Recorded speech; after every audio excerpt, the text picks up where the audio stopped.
A medicina, sendo um instrumento de Deus para minimizar as dores humanas, está ampliando os seus horizontes. Novas conquistas atestam que o cultivo da espiritualidade previne e cura doenças.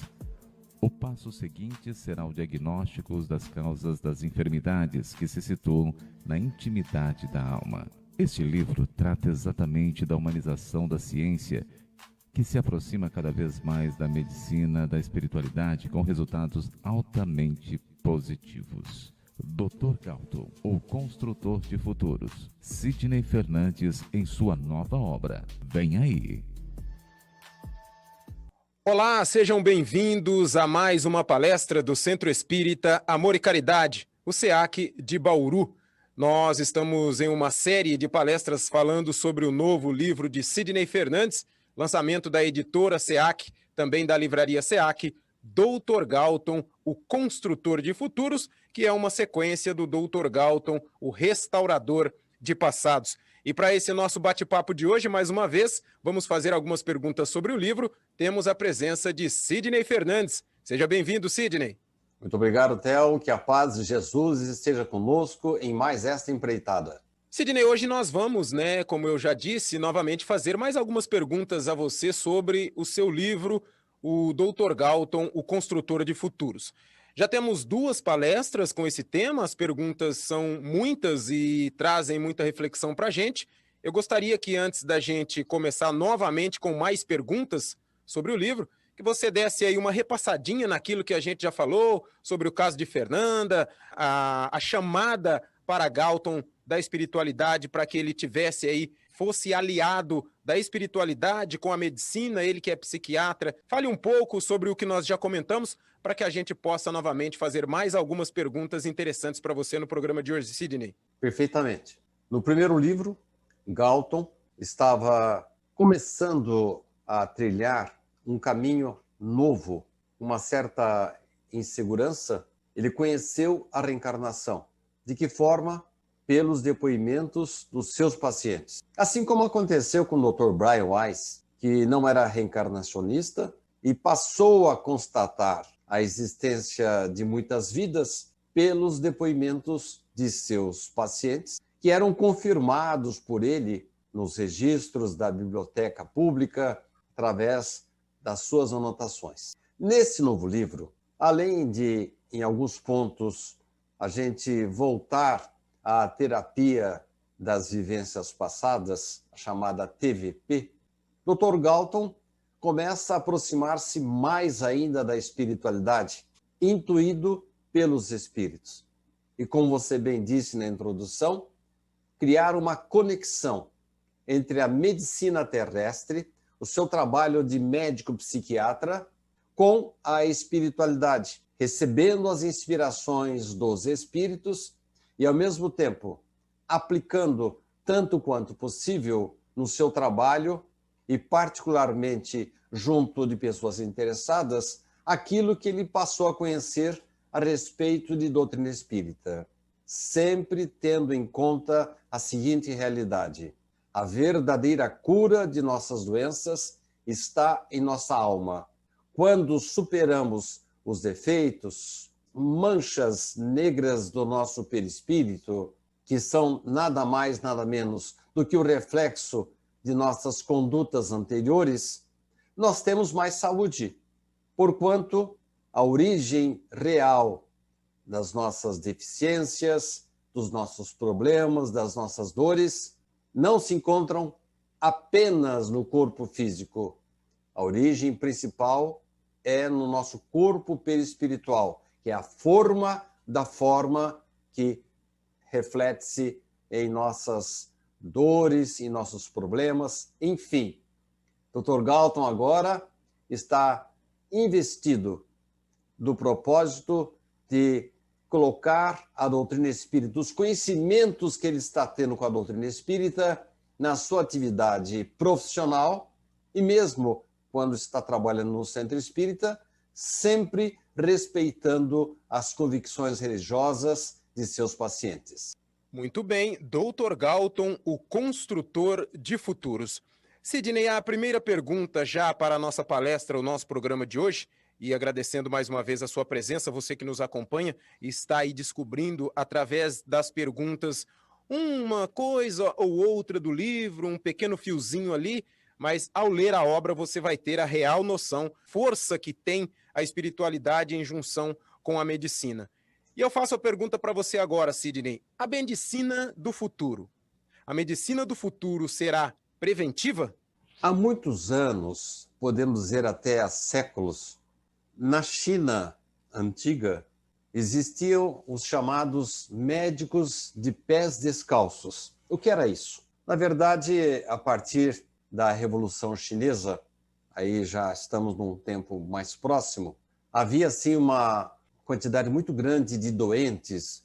Imaginemos a China, um país com mais de 1 bilhão de habitantes, com poucos médicos. Esses chamados médicos de pés descalços eram pessoas dedicadas ao bem, conheciam rudimentos da acupuntura, que foram treinados pelo Estado para atender aquela grande massa da população que precisava de ajuda, tinha muitas doenças e não tinham recursos para ir atrás dos médicos formados nas universidades.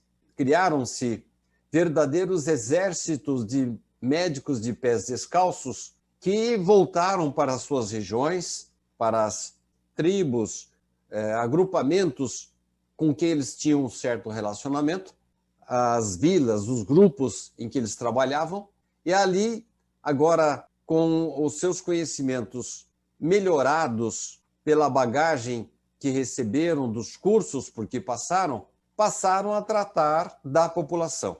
Por que eu fiz toda essa introdução? Porque o médico, chamado médico de pés descalços, o objetivo maior dele não era curar doenças, era prevenir as doenças, adotar atitudes preventivas.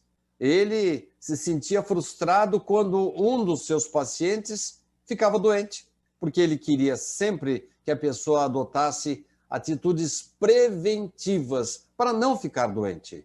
Richard Simonetti, no seu primeiro artigo, décadas atrás, quando ele mandou o primeiro artigo para a revista Reformador, ele já falava na medicina pioneira, que futuramente o médico do futuro iria adotar atitudes preventivas e sairia do consultório com receitas assim bem diferentes: fazer o bem, evitar a maledicência, evitar o ódio, o ressentimento, coisa que Dr. Galton, agora no século XXI, constatou que realmente funciona.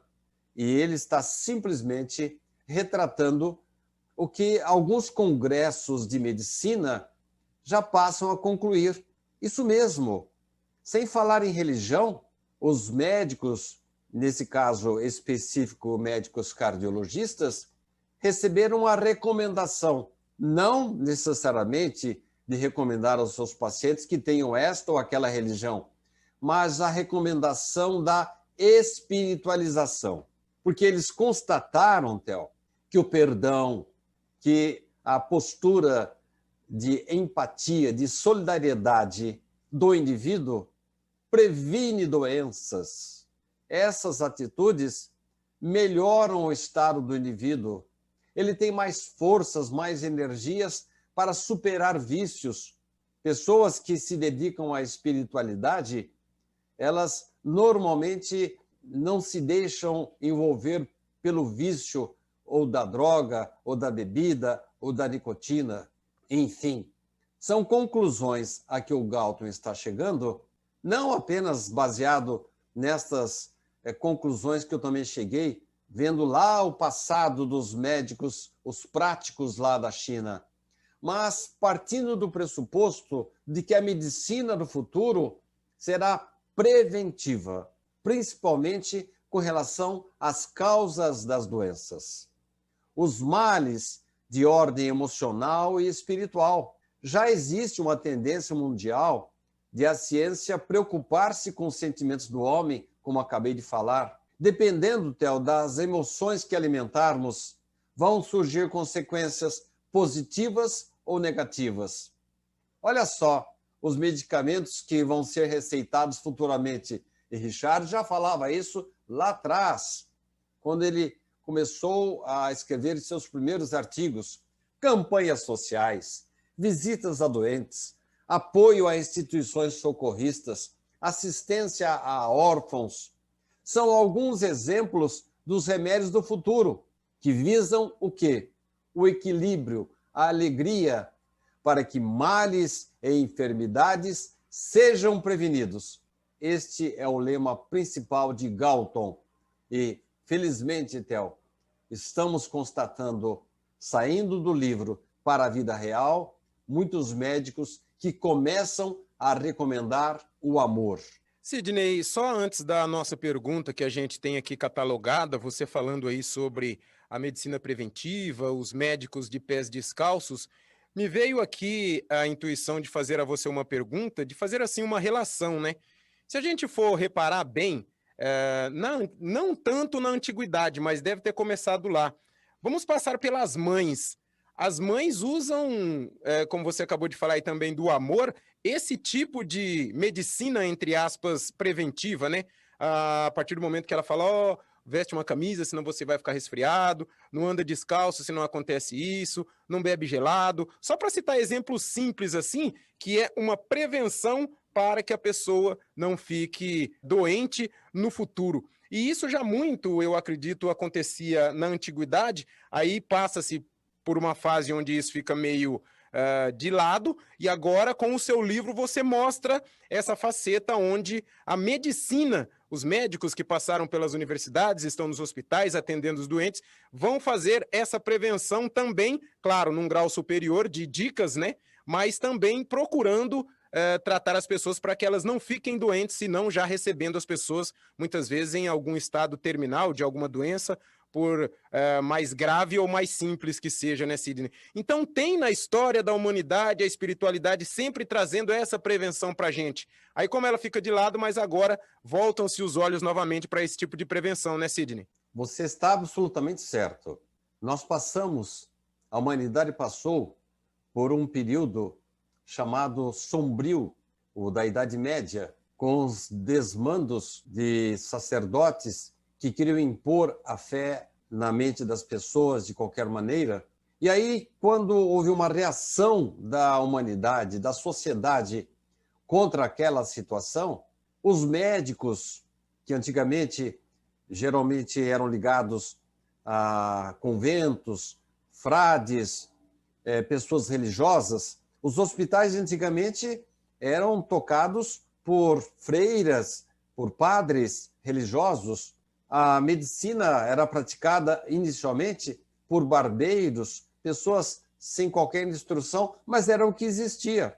Mas a partir dos desmandos da Idade Média, chegamos ao século XIX com os homens fugindo da espiritualidade, porque eles correlacionavam qualquer tendência de espiritualização com os desmandos daquela época em que as pessoas eram torturadas a pretexto de impor a sua fé religiosa. Com isso, no começo do século XIX, havia assim como que materialismo generalizado. Allan Kardec, vamos antes, professor Rivail, antes de conhecer o espiritismo, ele conheceu o magnetismo de Mesmer. O mesmerismo tomou conta das atividades, dos estudos do professor Rivail. E quando ele implantou, codificou as informações dos espíritos, montando o quebra-cabeças que se tornou na doutrina espírita, ele correlacionou o magnetismo de Mesmer, a homeopatia de Hahnemann, com a doutrina espírita, com o passe espírita. Ora, Theo, toda essa introdução para dizer que você tem absoluta razão ao constatar que um simples aleitamento materno já transmite para a criança os fluidos necessários, tanto do seu leite, em que no qual já contém os anticorpos da mãe que a amamenta, como quando a mãe está amamentando, acariciando, transmitindo um verdadeiro passe magnético na criança. Então, não são apenas nessas atitudes preventivas de proteção da mãe, mas assim que a criança nasce, ela é envolvida pelos laços magnéticos da mãe, que ao amamentar, ao acariciar, ao abraçar a criança, transmite a ela também um verdadeiro passe magnético. Você tem toda a razão. As mães, as benzedeiras, as pessoas que se dedicam a ajudar as pessoas, médicos conscientes, às vezes vemos na atitude de uma enfermeira, de um servente, de um hospital, uma ajuda a uma pessoa que está ali afastada, não tem parentes cuidando dela. São fluidos positivos que são transmitidos. Essa atitude pode ser absolutamente absorvida por nós no dia a dia. Quando você cumprimenta uma pessoa, quando você sorri, quando você abraça, quando você dá um telefonema, quando você escreve um texto para animar o seu semelhante, o seu próximo, como no caso aí, eu espero que isso venha a acontecer, com um novo livro despertando as pessoas para a espiritualidade, da qual a medicina durante um tempo se afastou e agora, felizmente, dela começa a se aproximar. Muito bem, Sidney. Voltando aqui à pergunta seguinte, ela tem mais ou menos uma relação com isso que você acabou de dizer. Pensamentos e emoções produzem alimento benéfico ou prejudicial para as nossas células, Sidney? Olha só, Theo. Há uma pesquisa de uma americana, eu não sei se eu vou pronunciar o nome dela corretamente, mas ela se chama Candace Pert. Ela chegou à conclusão de que pensamentos e emoções produzem em nosso hipotálamo elementos químicos que vão alimentar nossas células de modo benéfico ou prejudicial. Olha só, uma constatação científica. A cientista acabou de constatar que pensamentos e emoções influenciam as nossas células, trazendo-nos a prevenção da doença ou a saúde, ou até a cura dos nossos males.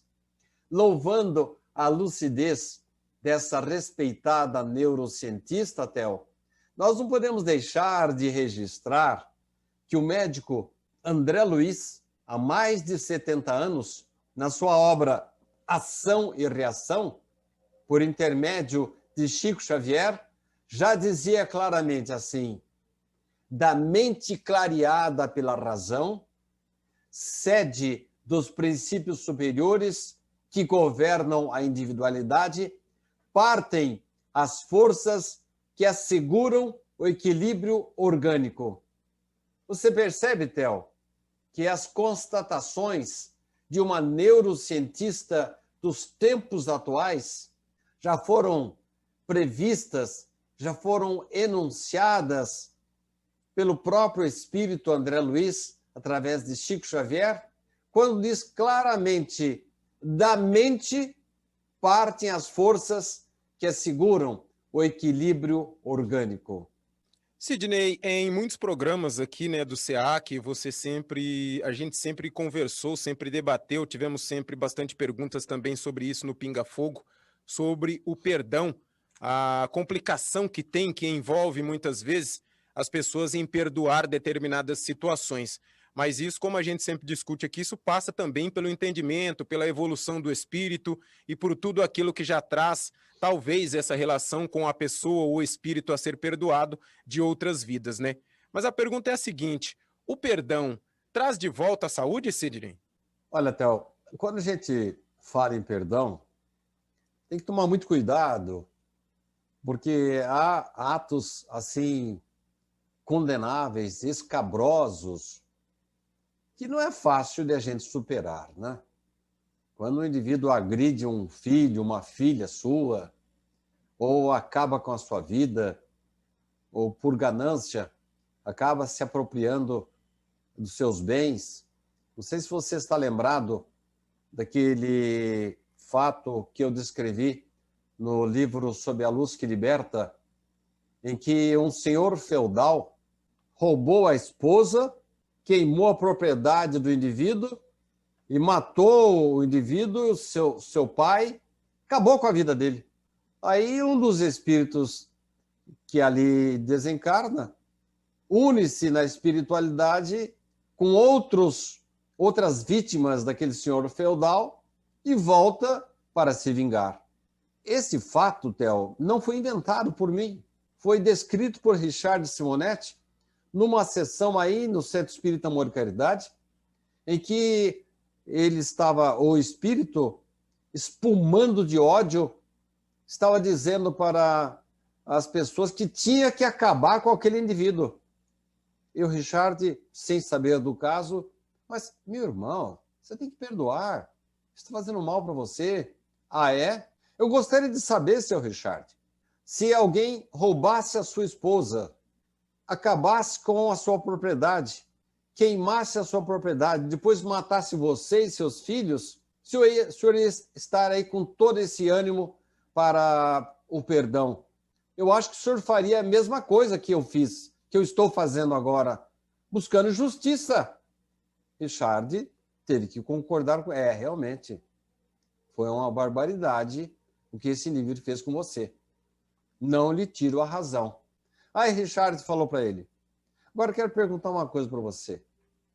Você tem visto a sua esposa?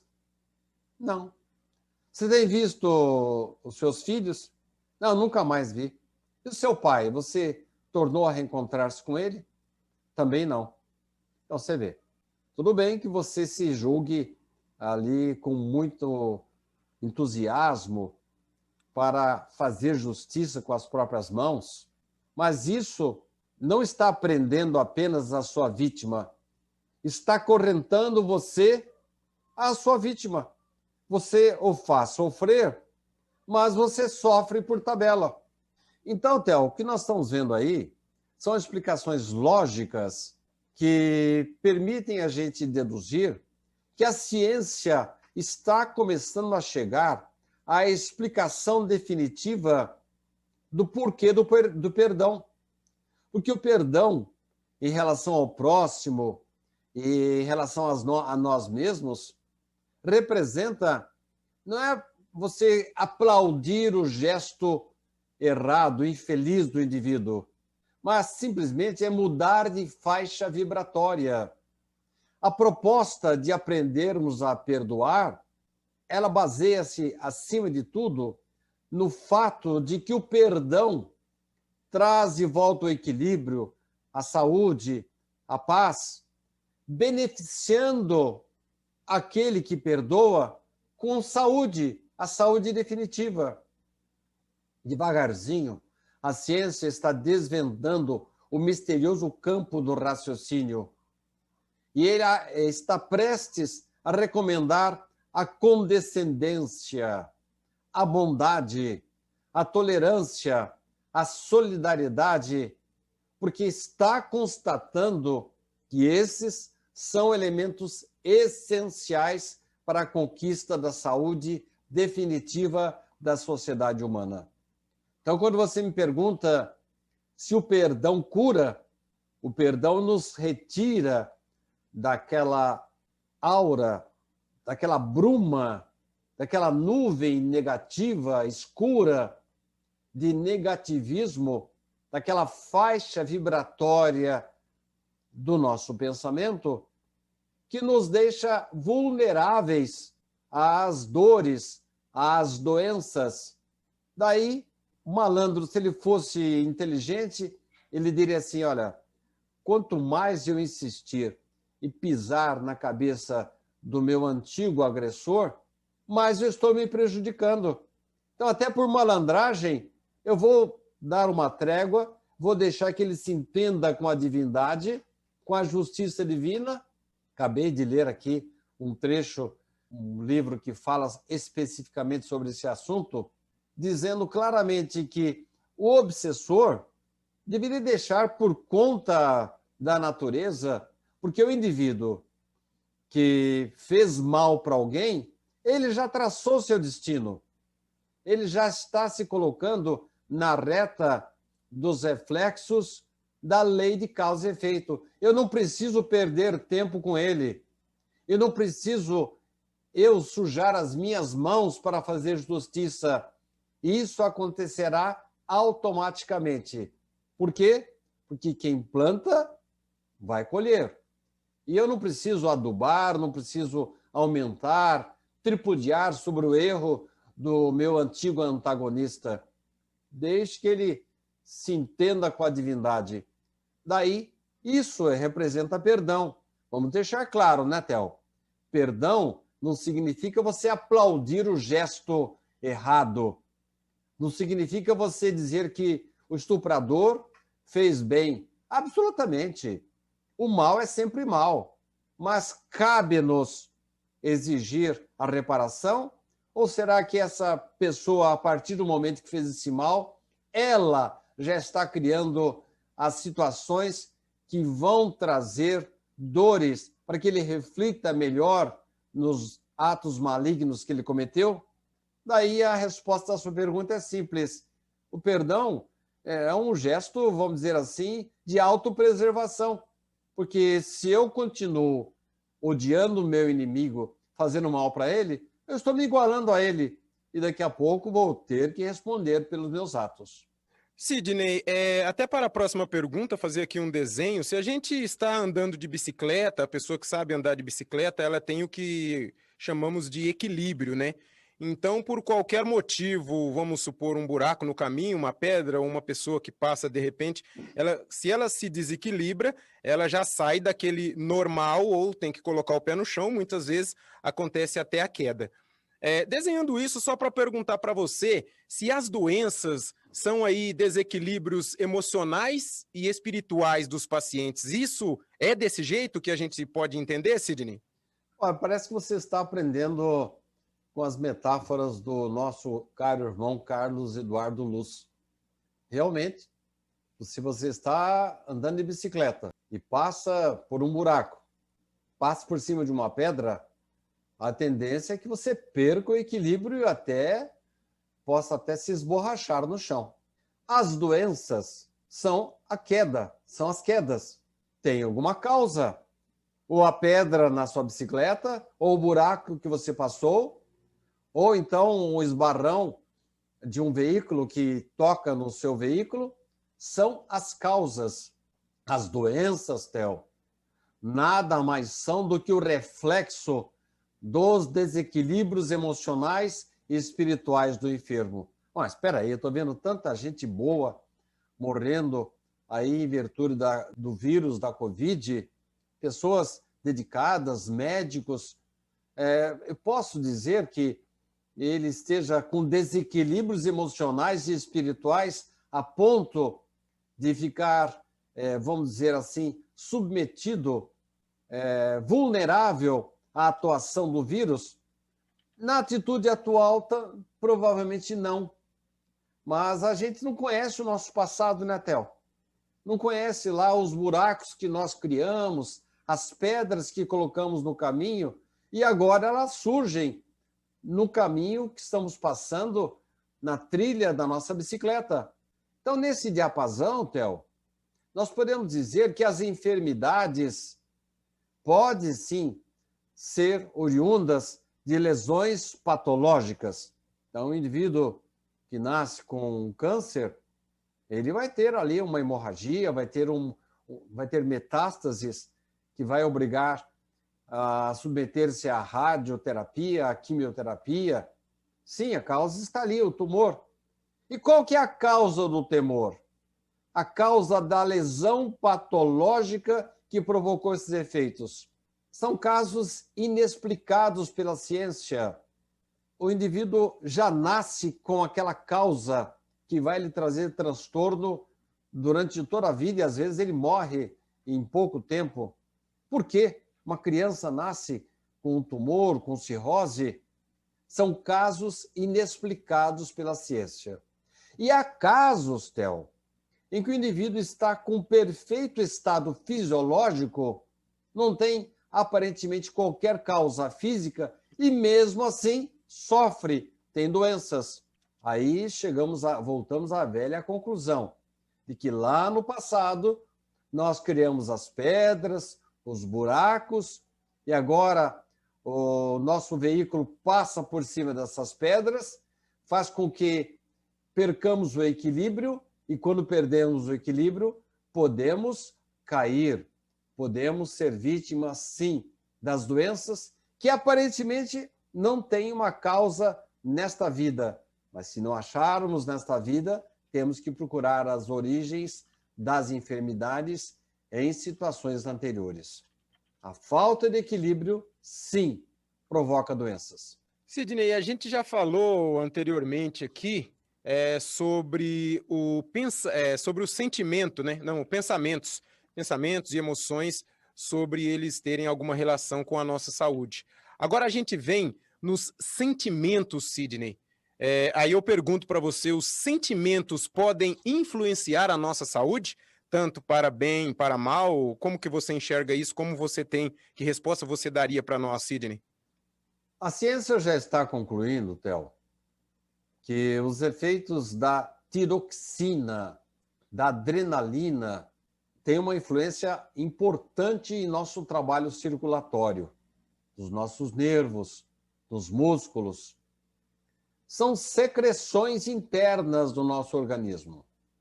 Mas há outras glândulas de secreção interna que podem produzir tanto recursos positivos como negativos. Vão decidir se vamos ter saúde ou enfermidade, equilíbrio ou desequilíbrio. Tudo depende do comando mental que venhamos a emitir. O mal que cultivamos e infligimos a outrem é sempre um mal que amontoamos em nossas cabeças. Aí voltamos àquela questão que você sempre brinca comigo, né, Theo? Dizendo que temos ali os pontinhos pretos em nosso corpo astral, no nosso corpo perispiritual. Mas se, por um lado, o mal que cultivamos produz esses pontinhos pretos que depois viram deficiências, dores, tumores, problemas mentais, a recíproca é verdadeira, o outro lado da moeda é verdadeiro.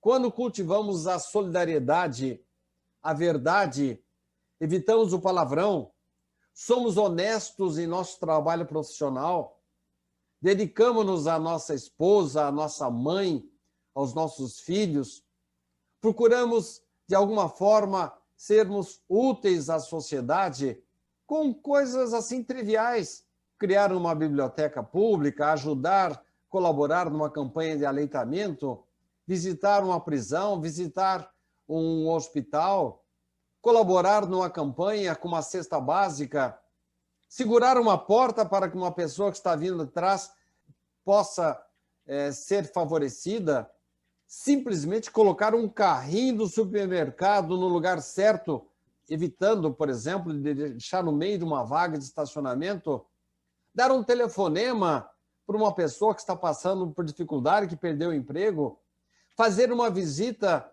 a um idoso, são atitudes simples, mas que produzem um comando mental que vai influenciar as nossas glândulas de secreção, Theo. Olha só, eu não estou inventando nada.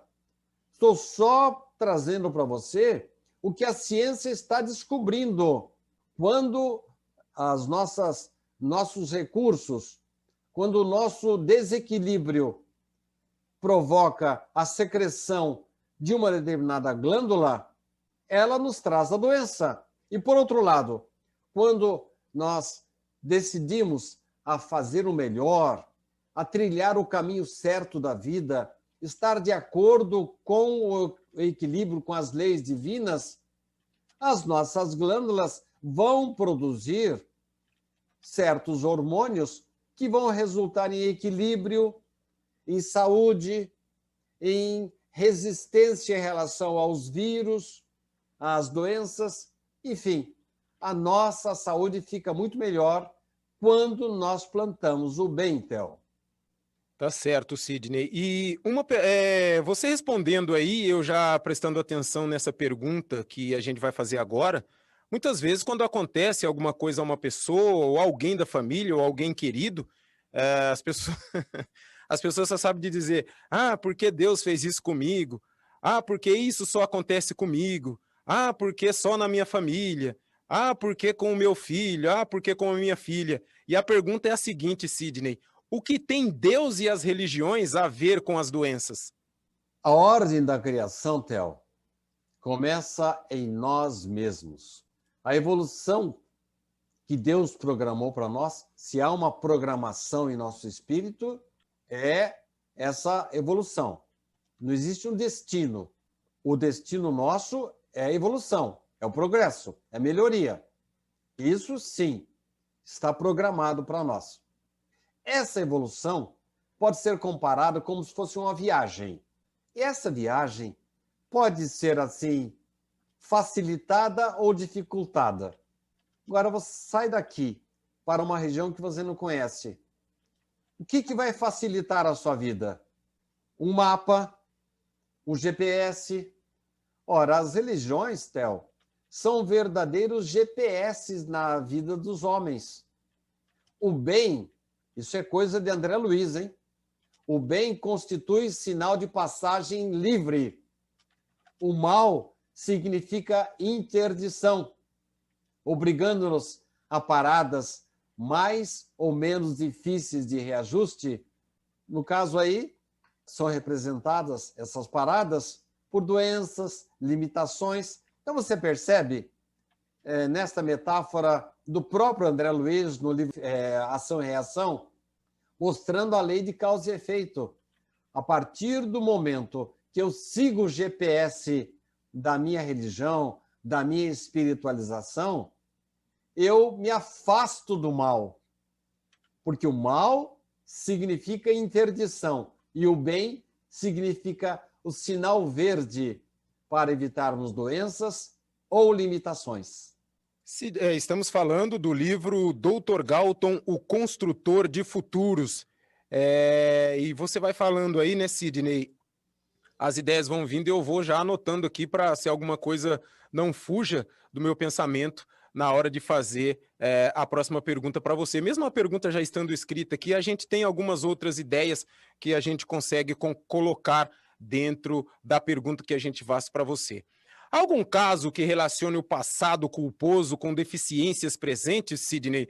Porque quando você começou a falar sobre a saúde, sobre a doença, até porque a pureza está em nós, depois que a gente vai meio que se contaminando e trazendo algumas coisas para a gente. Quando o espírito já está mais ou menos evoluído, é difícil ele ter aquela regressão, pode ser que tenha uma recaída, como você sempre diz, não é 100% garantia, em se tratando de espíritos que ele já subiu um degrau, mas isso não garante que lá na frente ele possa voltar 2 ou 3, né? Mas também não garante que ele possa subir pelo menos mais 10 ou 20.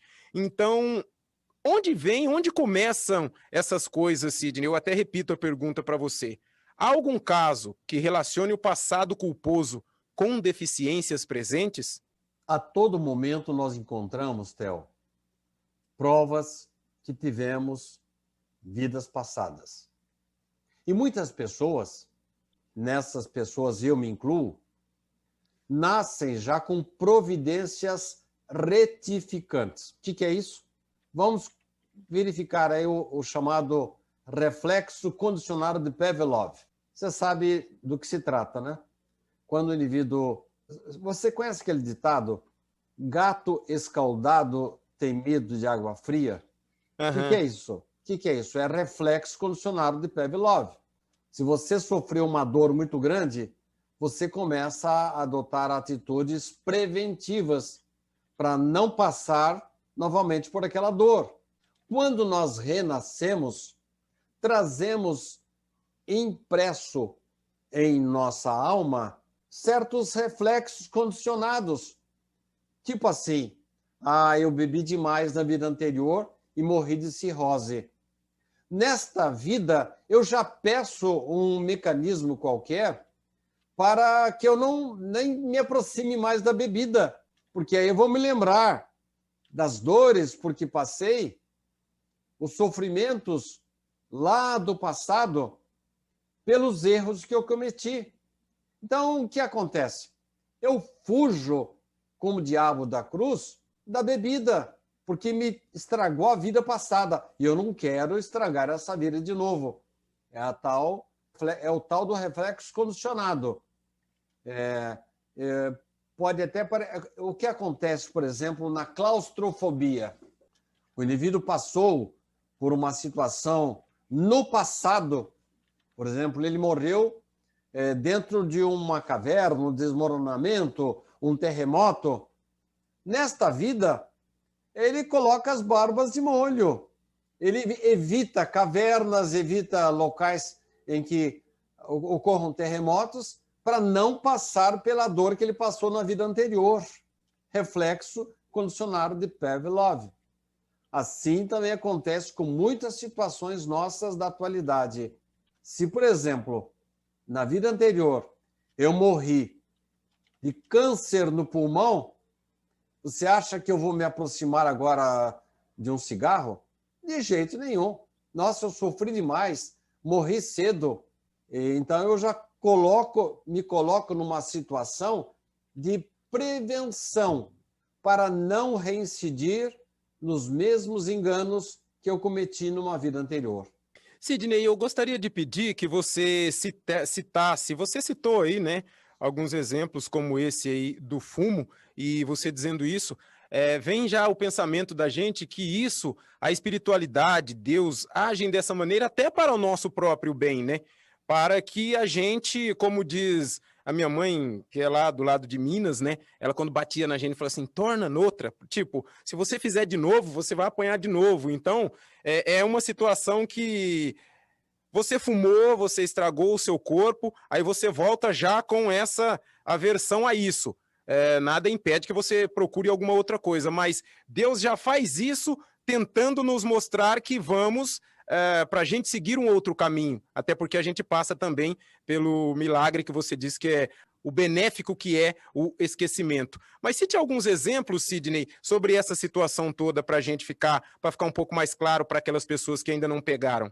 Você falou muito bem que o esquecimento é benéfico, mas parece que vaza daquela barreira do esquecimento algumas situações, propositadamente, nós pedimos no nosso planejamento reencarnatório que elas se mantivessem vivas ainda na nossa memória. Está no nosso subconsciente. E nesse livro, Dr. Galton, o Construtor de Futuros, numa palestra que ele está ministrando, olha só, para médicos não necessariamente espíritas, o médico pergunta para ele assim, doutor, se o senhor está dizendo aí, nós trazemos às vezes do passado dores, doenças, porque nós encontramos a causa dessas doenças na vida atual, nem mesmo através da hereditariedade. O senhor tem algum exemplo para a gente? Falou, tenho vários exemplos. Essa pergunta que vocês estavam fazendo, Theo, foi feita por pessoas que estavam acompanhando, médicos que estavam assistindo a uma palestra do Dr. Galton. Por exemplo, dizia ele, olha, é um exemplo, porque as consequências não são matematicamente iguais para todos os indivíduos. Há reações diferentes de pessoa para pessoa. Cada pessoa exige um tipo de medicamento. Mas, em linhas gerais, quando um dos meus pacientes, agora ele vai usar um linguajar mais técnico, mais científico, mais ligado à medicina. Se um dos meus pacientes tem sintomas de estenose do piloro, úlcera gástrica, colite, desequilíbrio do pâncreas ou outras enfermidades intestinais, eu tenho encontrado, através de informações dos espíritos que é quase certo, ao pesquisarmos as vidas anteriores desses pacientes, vou encontrar suicidas indiretos pela gula, pela ingestão do álcool ou substâncias alucinógenas. Então, você vê, Theo, a observação de um médico, às vezes ele consegue essa informação através de uma regressão de memória, pela hipnose ou pelo simples relaxamento, ou a informação vem através dos espíritos. Por que isso acontece com o Dr. Galton? Porque ele está sendo uma matriz de conhecimentos para a medicina futura, a medicina moderna. Essa medicina futura vai nos mostrar as causas das enfermidades que hoje a ciência não consegue encontrar. Então, olha só, o indivíduo tem problemas intestinais, tem problemas de estômago, o pâncreas, várias enfermidades intestinais. E, de repente, Galton encontra, pesquisando vidas anteriores ou recebendo informações de vidas anteriores através dos espíritos, e que aquele paciente que tem esses problemas gástricos, ele comeu demais, comeu coisa que não devia, bebeu demais, usou drogas. É claro, estamos aí com uma informação muito clara de que nós podemos, sim, atrapalhar a nossa vida, podemos encontrar nas deficiências presentes o nosso passado culposo, Theo. É a lei de causa e efeito, é a lei da semeadura e colheita. Se eu desrespeito o meu organismo, se eu faço mal para mim mesmo ou para o semelhante, eu estou, como diria a minha avó, arranjando sarna para me coçar. Sidney, você falou aí sobre os suicidas, né? E até em vários programas que eu já fiz com você, recentemente com o Jorge, também conversando com o César Moron, a gente sempre procura, já fiz várias perguntas para o Richard Simonetti, o Francisco Amorim, o seu Mauro. Muita gente que chega de primeira no espiritismo e começa a pegar, eles vão nos assuntos mais polêmicos. Aí caem no suicida, conhecem lá o livro da Dona Ivone, do Amaral Pereira, já acham que todo mundo que vem com um problema é motivo de suicídio, é disso e aquilo, faz essa relação. Você já disse que a espiritualidade, ela cria uma gama de possibilidades para que a pessoa, em uma nova reencarnação, ela tenha as possibilidades de arrumar o seu passado, mais ou menos que tenha sido, ou por meio escuro que tenha sido, mas a espiritualidade sempre ajuda. E a gente faz essa pergunta agora até para tirar um pouco de todo essa névoa que fica nessa situação, principalmente em se tratando de suicidas e de pessoas que nascem com problemas, Sidney. Aí vem a pergunta: todos os suicidas renascem com deficiências? Calma lá, Theo. As coisas não funcionam assim, dessa forma indefectível, matemática. Existem, inclusive para o suicida, situações atenuantes ou agravantes. Já falamos em programas anteriores, em palestras anteriores, que há suicídios são resultado de verdadeiros assassinatos espirituais.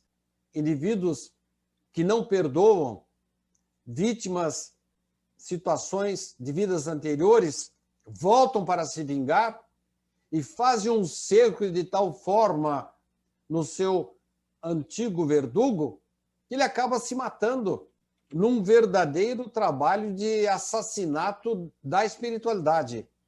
Quando o indivíduo passa pela obsessão no seu grau mais alto, que é a subjugação, ele pode morrer, mas foi ele que se matou, sim, mas levado pelo desequilíbrio, quando o espírito praticamente toma os seus controles a ponto de o indivíduo ter assim, uma participação muito pequena no seu próprio suicídio.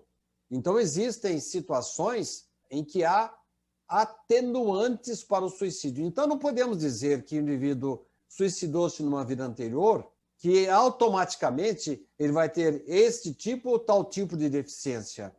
Tudo depende do seu comportamento, das pressões às quais ele ficou submetido. Richard fala, por exemplo, de indivíduos que estavam lá no alto daquele edifício Joelma, que começaram a se atirar.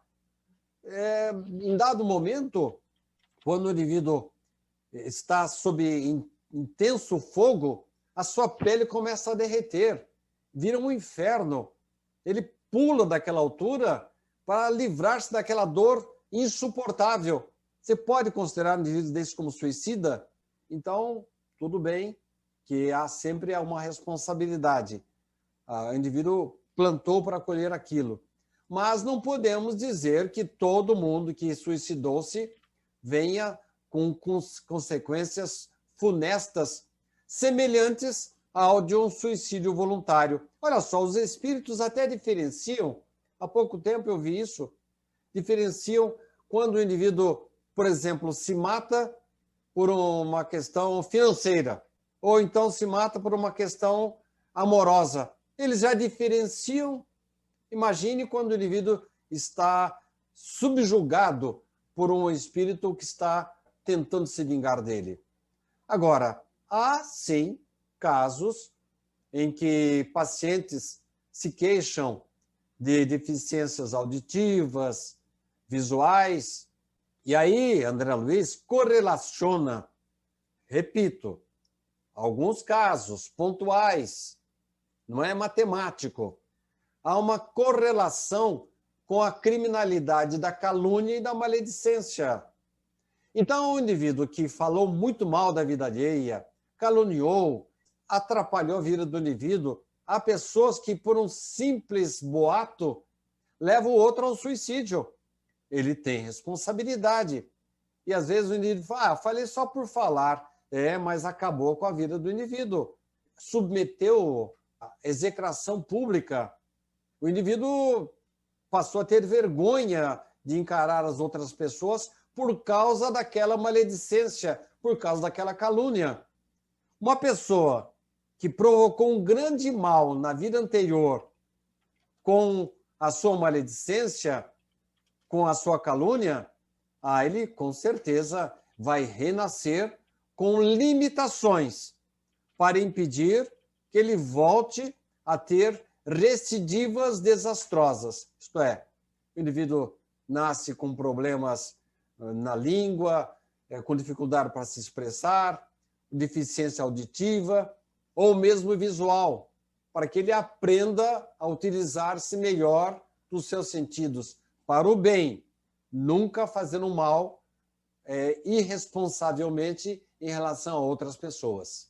Bem, estamos chegando ao final de mais uma palestra, essa a terceira palestra especial com perguntas relacionadas ao novo romance de Sidney Fernandes, Dr. Galton, o Construtor de Futuros. Lembrando que esse livro é uma sequência de Dr. Galton, o Restaurador de Passados. E como vocês viram nas perguntas que fizemos nesse programa, muita relação existe entre a espiritualidade e a medicina e também a nossa saúde, estão ali todos correlacionados. Eu fico por aqui, agradeço a sua audiência e peço ao Sidney que aí deixe suas últimas palavras para os nossos amigos e fiquem ligados, porque estaremos de volta futuramente com mais perguntas ainda dentro desse romance de Sidney Fernandes, onde a medicina e a espiritualidade trabalham de mãos dadas em prol da evolução dos nossos espíritos. Sidney, com você. Muito obrigado pela oportunidade. Eu espero sinceramente que esse estudo que realizamos, as informações originais não são minhas, são frutos de estudos, de análises, principalmente da obra de André Luiz, informações que obtivemos também nas obras de Richard Simonetti e principalmente informações que nos foram prestadas na codificação espírita, porque no espiritismo nós encontramos a resposta para todas as nossas indagações filosóficas, principalmente estas relacionadas com dores e doenças que nos incomodam mais, e a doutrina espírita é um prato pronto para aqueles que venham a se dedicar à medicina, à cura, ao auxílio do semelhante. Ela nos traz o esclarecimento para as causas, as verdadeiras causas dos nossos problemas. Se nós investigarmos bem, nós teremos condições de assumir uma atitude preventiva e conseguirmos conquistarmos a saúde autêntica, a saúde definitiva.